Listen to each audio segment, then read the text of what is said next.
대림절 세 번째 주일에 주님절을 찾으신 여러분들 위해 하나님의 크신 은혜와 축복이 함께 하시기를 주님의 이름으로 축원합니다.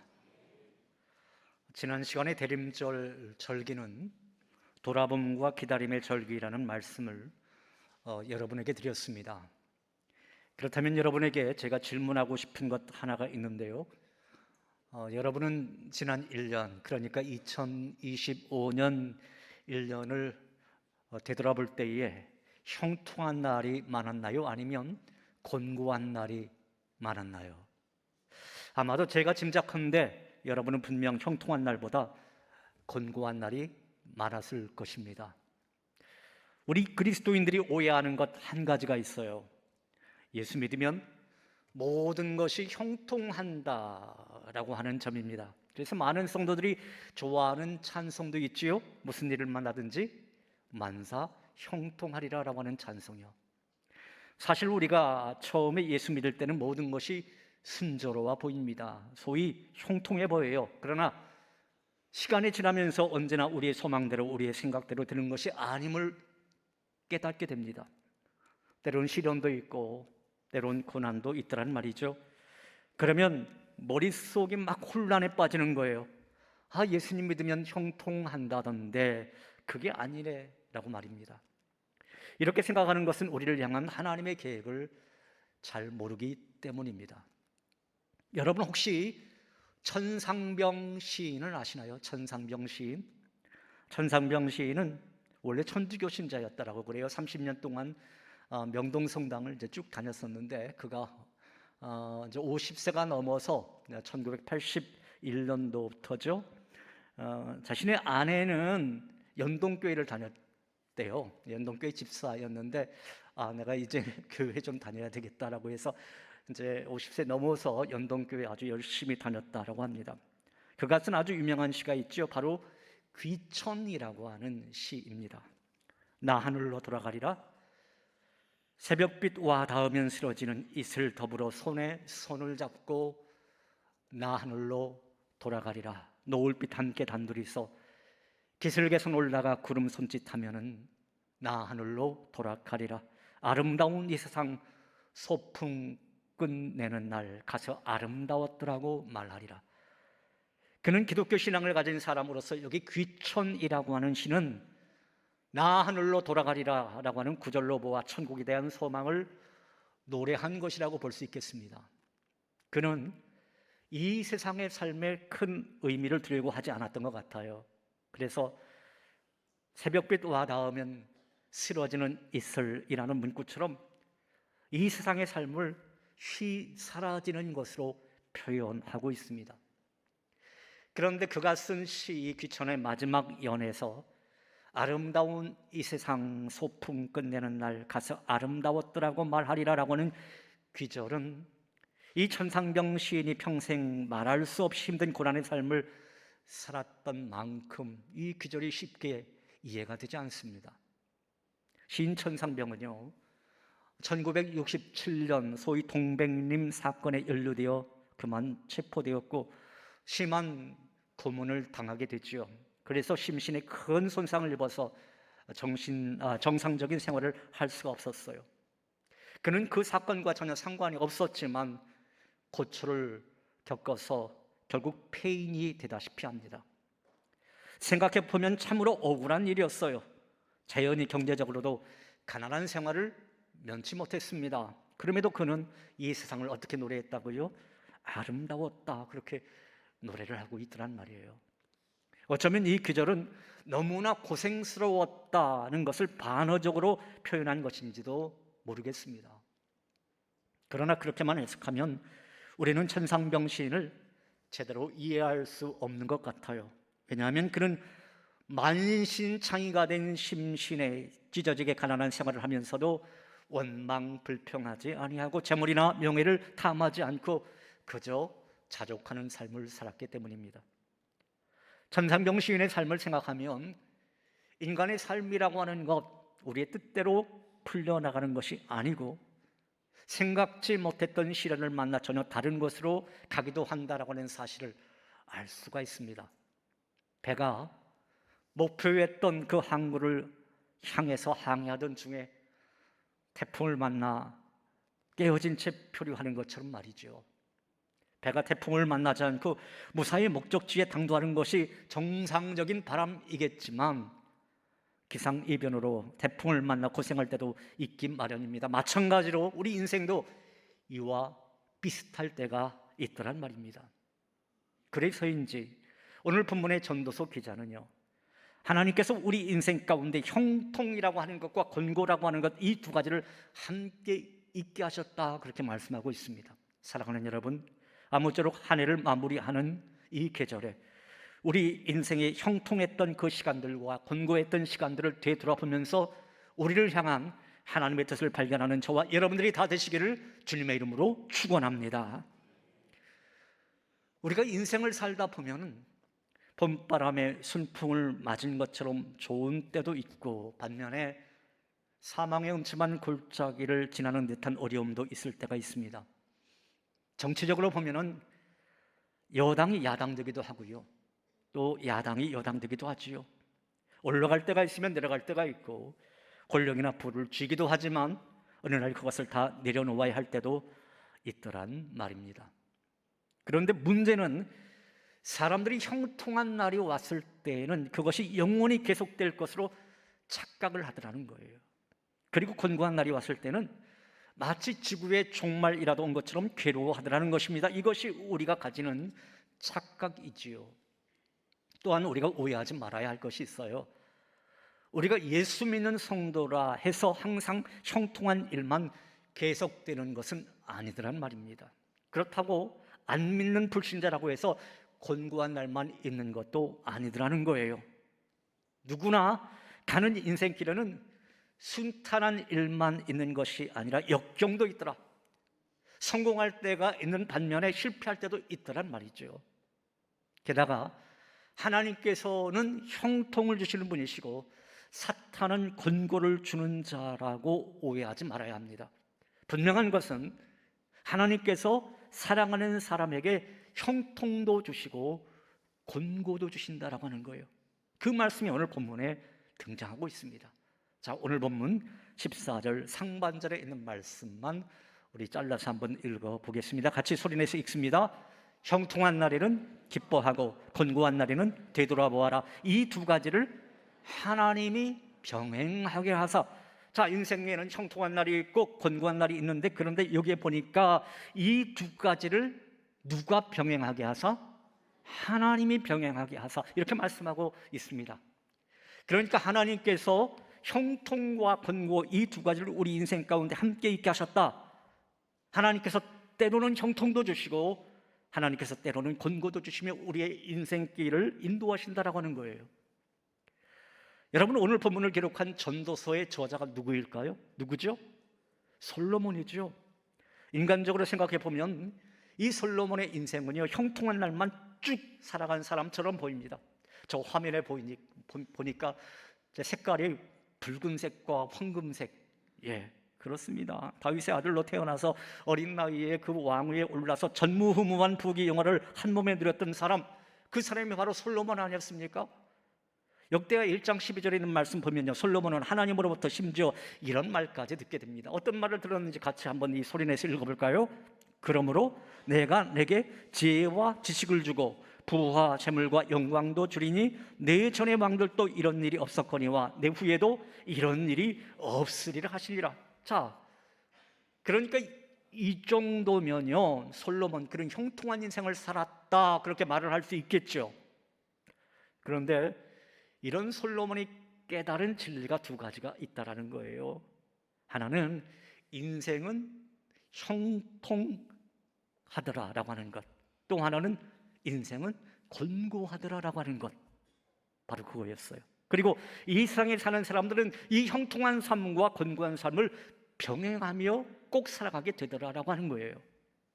우리는 성경 속에서 이 본문에 해당되는 그 사례를 가장 분명하게 보여준 대목을 찾아볼 수가 있어요. 바로 욥의 인생사를 통해서 엿볼 수가 있죠. 우선 욥은 누구보다도 형통한 날을 지냈던 사람 아니었습니까? 욥기서 1장 1절부터 3절에 있는 말씀 보면요, 성경은 그가 누렸던 형통에 대해서 이렇게 설명을 하고 있어요. 그는 영적으로 하나님을 경외했던 사람이었다. 가정적으로 아들 7과 딸 3을 둔 사람이었다. 그리고 경제적으로 양 7천에 낙타 3천에 소 500결이에 또 암나귀 500마리 그리고 종도 참 많았다. 여러분, 이 정도면요, 그 누구도 누려보지 못했던 큰 형통을 누렸던 사람이었다. 이렇게 성경은 말하고 있는 것 아니겠습니까?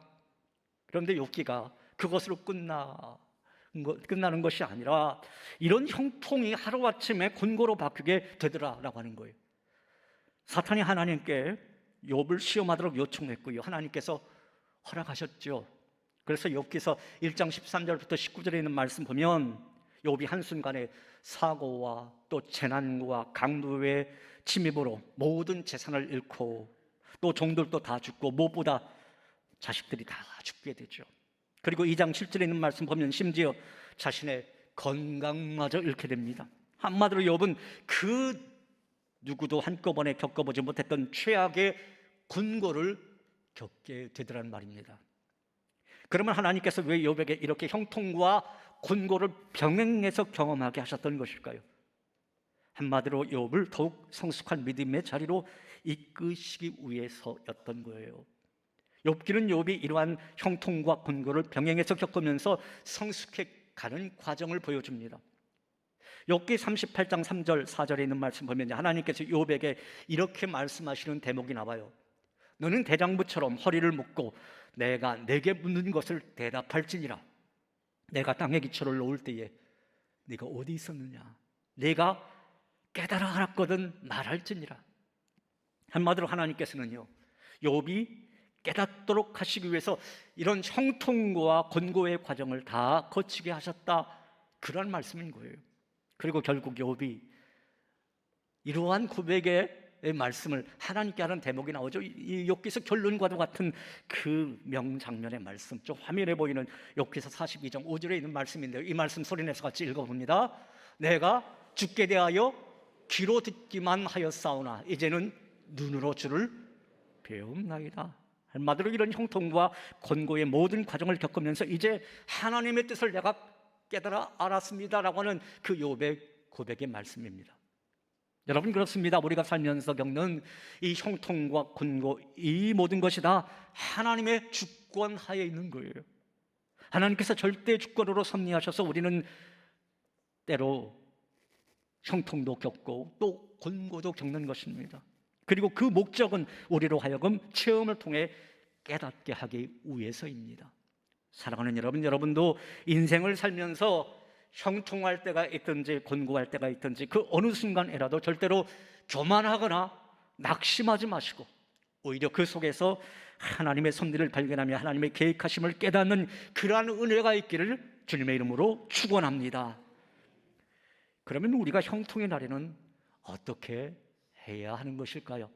오늘 성경 본문에 있는 말씀 보면 형통한 날에는 여러분 어떻게 하라고요?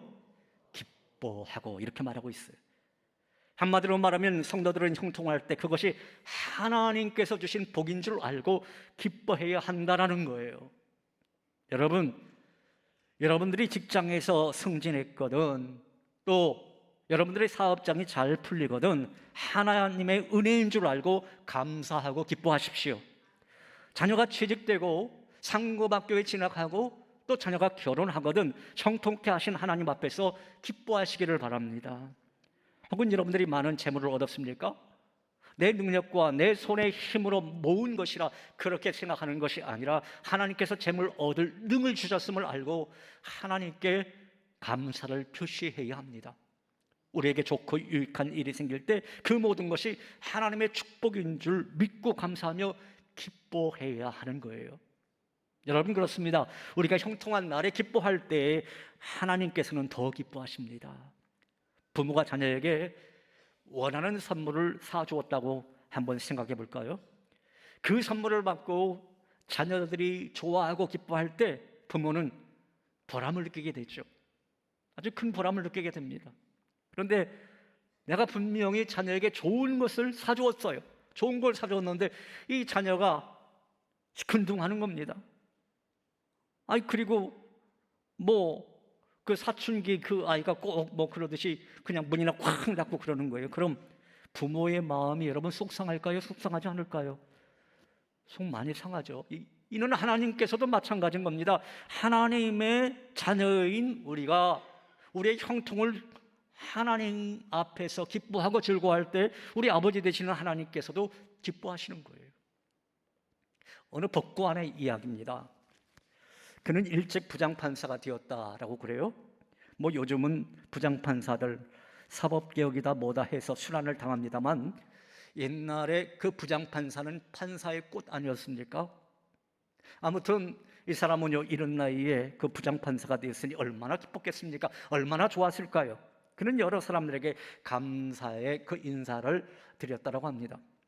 그런데 그때 아버지께로부터 전화가 온 거예요. 얘야, 너의 진급에 제일 수고한 분이 있으니까 인사하러 가자. 너 저녁에 좀 빨리 들어라. 그는 궁금했어요. 누가 나를 잘 봐줬단 말인가? 궁금해서 일찍 집에 들어가니까 아버지가 가자 그러는 겁니다. 그래서 그 뒤를 따라갔어요. 아버지, 어느 댁으로 가십니까? 물어도 아버지는 묵묵부답입니다. 그저 말없이 앞서가시는 거예요. 여러분, 아버지의 발걸음이 멈춘 곳이 있었어요. 여러분, 그곳이 어디일까요? 예, 교회였죠. 하나님의 집, 아버지의 집이었습니다. 두 사람은 그 하나님의 집에서 하나님께 감사의 기도를 드렸습니다. 이것이 바로 형통케 해주신 하나님 때문에 기뻐하는 모습인 거예요. 우리도 형통할 때 하나님과 함께 기뻐해야 하는 것입니다. 한 걸음 더 나아가서 여기서 중요한 것은 하나님께서 주신 이 형통을 우리가 어떻게 해야 할 것인가 라고 하는 점입니다. 역대상 29장 14절에 있는 말씀을 보면요, 다윗이 그동안 그의 인생 가운데 형통케 하신 하나님께 이렇게 감사하며 기도하는 대목이 있습니다. 자, 앞에 자막을 보면서 이 말씀 같이 소리내서 읽어봅니다. 나와 내 백성이 무엇이기에 이처럼 즐거운 마음으로 드릴 힘이 있었나이까? 모든 것이 주께로 말미암았사오니 우리가 주의 손에서 받은 것으로 주께 드렸을 뿐이니이다. 무슨 말씀인가요? 지금 다윗은요, 하나님께서 주신 형통으로 말미암아 내가 이것을 얻었습니다. 이걸 하나님 앞에 드리니까 이것을 통해서 하나님 영광 받아주시고 또 이것이 많은 사람들에게 나뉘어지게 하옵소서, 이렇게 고백하고 있는 거예요. 자기가 누리고 있는 이 형통이 다 주님께서 주신 것이기에 그 형통을 주를 위해 즐거이 사용하고 있겠다, 그러한 고백의 말씀인 거죠. 여러분, 우리가 즐겨 부르는 찬양 가운데 이런 찬양이 있잖아요. 나 주님의 기쁨 되기 원하네, 내 마음을 새롭게 하소서, 새 부대가 되게 하여 주사, 주님의 빛 비추게 하소서. 같이 해볼까요? 내가 원하는 한 가지, 주님의 기쁨이 되는 것, 내가 원하는 한 가지, 주님의 기쁨이 되는 것. 할렐루야. 여러분, 그렇습니다. 형통의 날에 잘해야 하는 거예요. 형통 자체만 보고 기뻐하는 것이 아니라 형통의 목적을 생각해야 하는 것입니다. 왜 내게 이런 형편을 주셨는지 생각해야 한다라고 하는 것이죠. 우리는 단순히 그 복을 누리려고만 해서는 안 되는 겁니다. 그 형통과 함께 우리에게 맡겨주신 그 사명이 무엇인가라고 하는 점을 잊지 말아야 합니다. 만일 우리가 형통의 복만을 누리려 한다면 그 형통은 분명 오래가지 않을 것입니다. 그리고 형통에 대한 사명을 감당하지 못한 그 심판이 분명 우리 가운데 있을 것입니다. 사랑하는 여러분, 형통의 날 기뻐하십시오. 기뻐하시되 하나님 앞에서 기뻐하십시오. 그래서 여러분의 형통에 주님의 기쁨 되는 그러한 은혜가 있기를 우리 주님의 이름으로 축원합니다. 그러면 우리가 권고한 날에는 어떻게 하는 것일까? 본문을 보면 권고한 날에는 어떻게 하라고요? 되돌아보아라, 이렇게 말하고 있어요. 되돌아보아라. 그러면 되돌아본다라고 하는 것은 어떻게 하는 것을 말하는 것일까요? 글자 그대로 자신이 걸어온 길을 되돌아본다라고 하는 것을 말하는 것이겠죠. 만약 어떤 이가 지금 곤고한 날을 맞고 있다고 생각해 보겠습니다. 그러면 그 사람은 자꾸만 현재 겪고 있는 그 곤고함만을 바라보게 돼요. 감당하기 힘든 그 공고 때문에 마음이 막 눌리게 되죠. 그리고 그 공고 때문에 앞으로 일어날 일들을 미리 걱정하면서 미리 앞당겨서 두려워하고 불안해하곤 하더란 말입니다. 그런데 본문은 오히려 이럴수록 되돌아보라고 말씀하고 있더라라는 거예요. 여기 놀라운 지혜가 숨겨져 있는 겁니다. 되돌아보면서 곤고로 인해 일어날 미래에 대한 불안을 극복해 보라. 그리고 되돌아보면서 오늘의 곤고를 이겨낼 길을 찾아보라는 것입니다.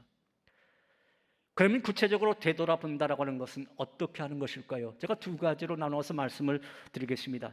첫째로 되돌아본다라고 하는 것은 하나님의 은혜의 역사를 기억하는 것을 말합니다. 한번 따라해 보겠습니다. 하나님의 은혜의 역사를 기억하라.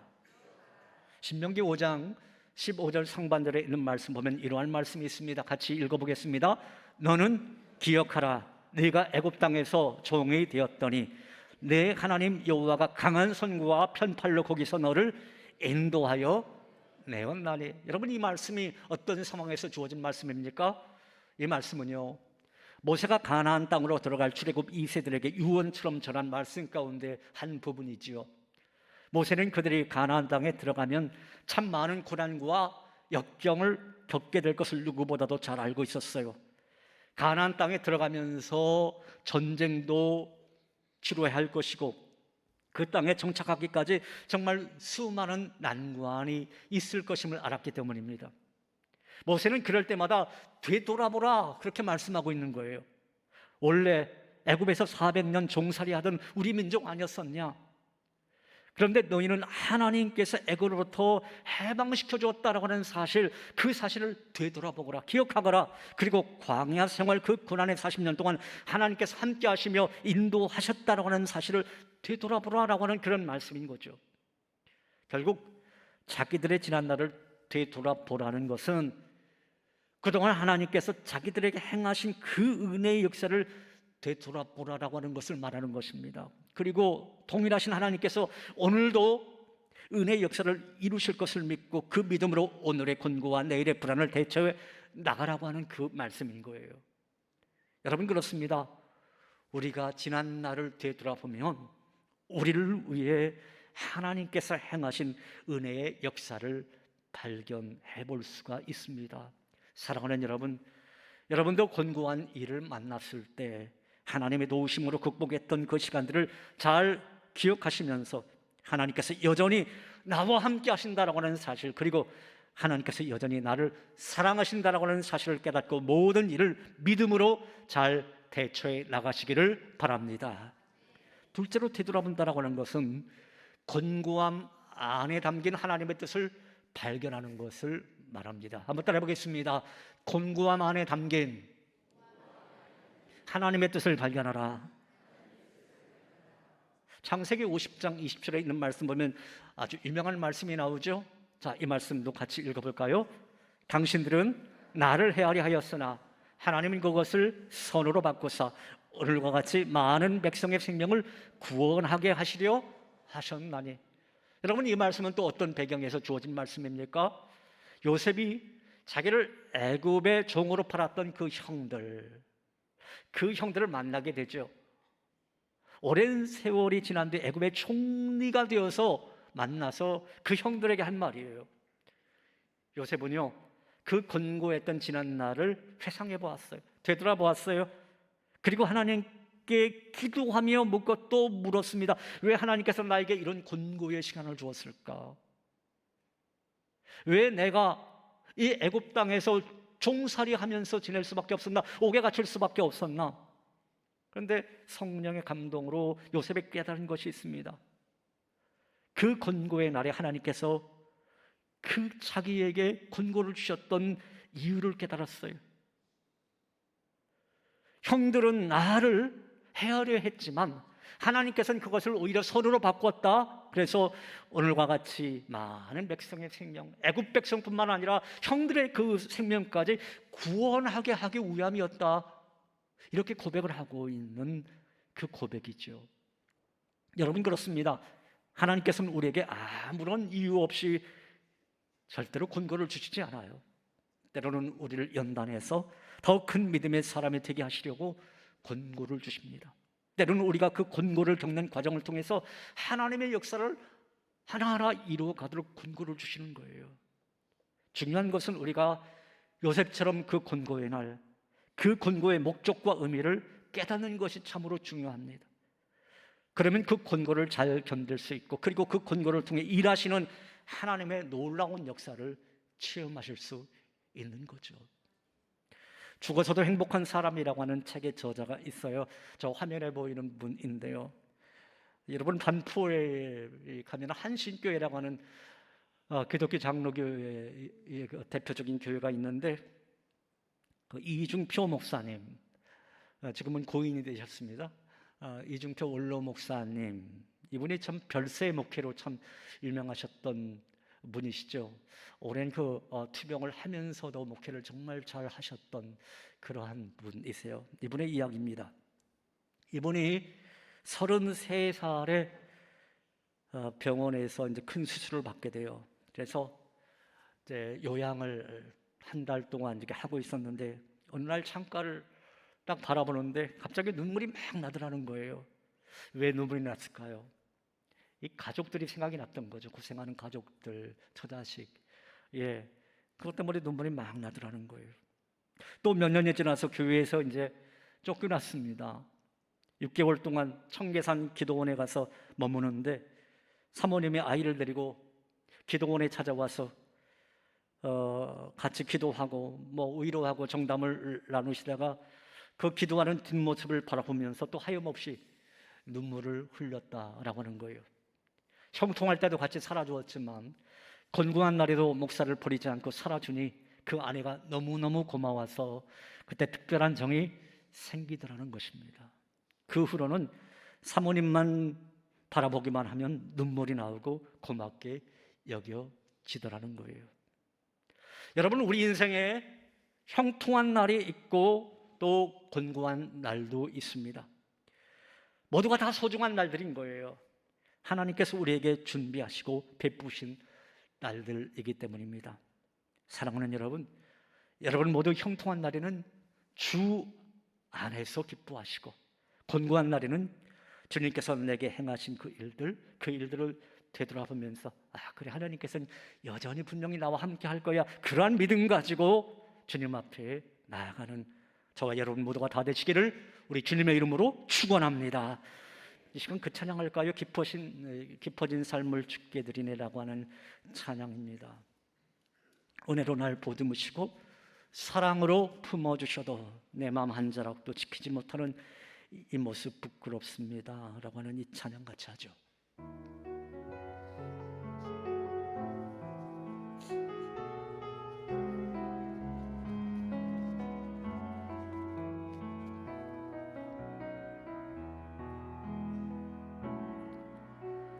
은혜로 날 보듬으시고 사랑으로 품어주셔도 내 마음 한 자락도 지키지 못하는 이 모습 부끄럽습니다. 따스한 곁을 내어주신 주님 앞에 나갑니다. 표현 못할 긍휼로 나를 붙드시는 주 이름만 바라봅니다. 매일 마주한 슬픔을 견뎌나가며 주 예수의 마음을 닮아가네. 두려운 걸음마다 주가 동행하니 주 의지하며 오늘을 건네 주의 신실한 소망을 깊이 담으며 주 예수의 풍요를 채워가네. 하나님의 자녀로 명예 지켜가며 깊어진 삶을 주께 드리네. 다시 한번 찬양할까요? 은혜로 날 보듬으시고 사랑으로 품어주셔도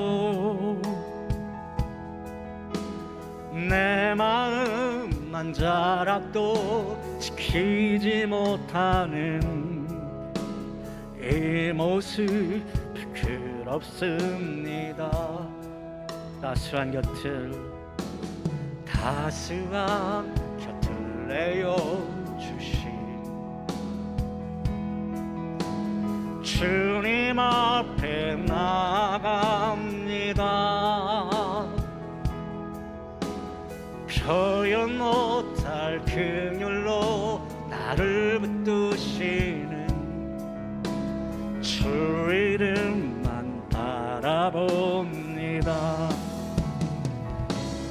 매일 마주한 슬픔을 견뎌나가며 주 예수의 마음을 닮아가네. 두려운 걸음마다 주가 동행하니 주의 지하며 오늘을 건네. 주의 신실한 소망을 깊이 담으며 주 예수의 풍요를 채워가네. 하나님의 자녀로 운명에 지켜가며 깊어진 삶을 주께. 우리 양손 높이 들고 매일 마주한 슬픔을 견뎌나가며 주 예수의 마음을 닮아가네. 두려운 걸음마다 주가 동행하니 주를 증하며 오늘을 건네. 주의 신실한 소망을 깊이 담으며 주 예수의 풍요를 채워가네. 하나님의 자녀로 명예 지켜가며 깊어진 삶을 주께 드리네. 하나님의 자녀로 명예 지켜가며 깊어진 삶을 주께 드리네. 할렐루야. 하나님 앞에 영광의 박수 올려드립니다. 할렐루야. 하나님은 형통의 날과 군고의 날이라고 하는 두 가지의 시를 가지고 우리 인생의 아름다운 수를 놓으셨습니다. 과거에도 놓으셨고, 그리고 그 아름다운 수를 현재에도 그리고 미래에도 계속 수놓으실 것입니다. 우리 인간의 성공과 실패는 하나님이 주신 그 형통과 군고를 어떻게 받아들이느냐에 따라서 결정이 되어집니다. 사랑하는 여러분, 형통한 날에는 기뻐하고 하나님께 감사하며 사시기를 바랍니다. 잘 된다고 계속 잘 될 것이라 자만하지 말고 형통할 때 주님의 기쁨 도구 되시기를 바랍니다. 또한 권고한 날에는 어디서 잘못되었는지 되돌아보면서 주님과의 바른 관계를 맺으며 권고함에 담긴 하나님의 뜻을 발견해 보시기 바랍니다. 그러면 머지않아 그 연단이 다 끝난 후에 다시 형통이 찾아오게 될 줄로 믿습니다. 이러한 은혜와 축복이 대림절 세 번째 주일에 여러분 가운데 있기를 우리 주님의 이름으로 축원합니다. 하나님 아버지 감사합니다. 오늘 또 저희와 함께 하여 주셔서 이 대림절 세 번째 주일에 주님전을 찾아 하나님 말씀 듣게 됨을 참으로 감사드립니다. 어느덧 2025년 이 한 해라고 하는 시간도 거의 저물어 갑니다. 지난 1년을 되돌아볼 때에 형통한 날도 있었지만 곤고한 날도 많이 있었습니다. 아버지요, 오늘 그 주님 주신 그 말씀 속에 형통한 날에는 기뻐하고 또 곤고한 날에는 되돌아보라. 아버지, 이 말씀대로 우리가 어떠한 형편에 있든지 아버지요, 형통하든지 곤고하든지 늘 그 속에서 주님의 뜻을 발견할 수 있는 우리 모두 다 되게 하여 주시옵소서. 주님은 결코 나를 버리지 아니하고 나와 늘 함께하고 나를 사랑하고 계신다라고 하는 사실, 우리가 늘 확신하며 나갈 수 있도록 인도하여 주시고 늘 하루하루의 모든 삶, 때마다 일마다 주님 안에서 삶을 살아나가는 우리 모두 다 되게 하여 주시옵소서. 예수님 이름으로 기도하옵나이다. 아멘.